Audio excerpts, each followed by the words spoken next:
Here are 3 reasons why Japanese suck. Number 1, you are using textbooks. Textbooks are nice and cozy. It is comfortable to learn from them. You just read through it.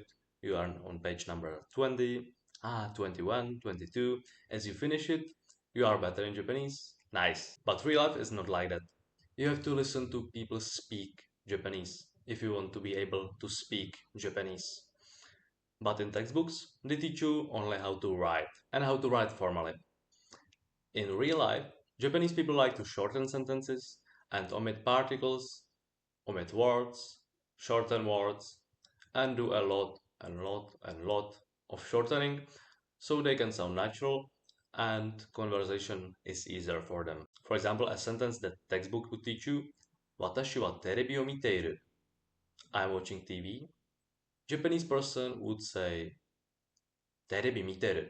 You see that the sentences are completely different. And that's why Japanese textbooks teach you how to sound weird. Equivalent of textbook Japanese is you entering the bus and saying, Good morning, bus driver. I would like a single one ticket to Manchester. And it is evening. Because of this, a lot of people who learn from Japanese textbooks struggle to understand real life Japanese and people that speak Japanese naturally. And you don't want to end up in a situation like that, right? By the way, if you want to go a lot of further in learning Japanese, check the first link in the description, which is my full Japanese course for beginners, where I teach you a lot of more details. And I will also teach you how to prevent mistakes like this and prevent sounding weird or rude to Japanese people. Second reason why our Japanese suck is using apps like Duolingo, Busuu, or just any standard Japanese learning app that doesn't teach you only kanji or words, but proceeds to teach you the whole Japanese, or at least tries to do so. Still, using apps is better than using textbooks, because in this modern world, the apps at least try to do better. And there are some voice examples, so you end up at least a little bit better, but still weird and unnatural. One reason is that they use AI speech, so they just put the sentences and let it read by some AI. The sentence sometimes ends up sounding like this. Asagohan wo taberu. And that is not how Japanese people speak. Japanese people use pitch accent. They would say asagohan wo taberu. Asagohan wo taberu. There is some pitch variation when speaking Japanese. When there is only AI saying the words, you will end up sounding like AI. Another reason is using Google Translator a lot. So not all apps, but most of them use Google Translator for some sentences and teach you to use them. But if you ever had some experience with Google Translator, you know that it is not the best way to speak.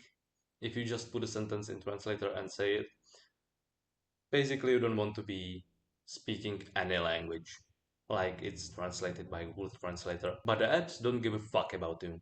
They are just happy if you pay the monthly subscription, and if you are learning for 2 years and sound so weird, like you just started learning Japanese, they don't give a fuck. One thing that is even worse than in textbooks is the amount of mistakes. In textbook, maybe you sound even more unnatural or weird, but at least there are not as much mistakes as in apps. As I said, the apps don't give a fuck about you, so they just translate the sentence, and if there is some mistake, even in the translation, they just let it be. Last reason your Japanese sucks is because you are not immersing, or at least not immersing enough. Immersing is consuming Japanese language by any means, like Netflix, Animelon, some novel, whatever. But the thing you do is to consume either Japanese audio without any subtitles in English, or Japanese subtitles or Japanese text. If you are ever using textbooks or apps and you sound weird or you worry about sounding weird, if you do immersion, it will get fixed. You will learn how to actually speak, and the weird sentences in textbooks will sound weird too. Why immersion is so good is because it is the way that you learned your native language. If you grew up in America or UK, you learned English just by listening to your parents or other people that were speaking it. So if you want your Japanese to stop sounding weird, start immersing more. And if you want to learn further and faster, First link in the description. Goodbye.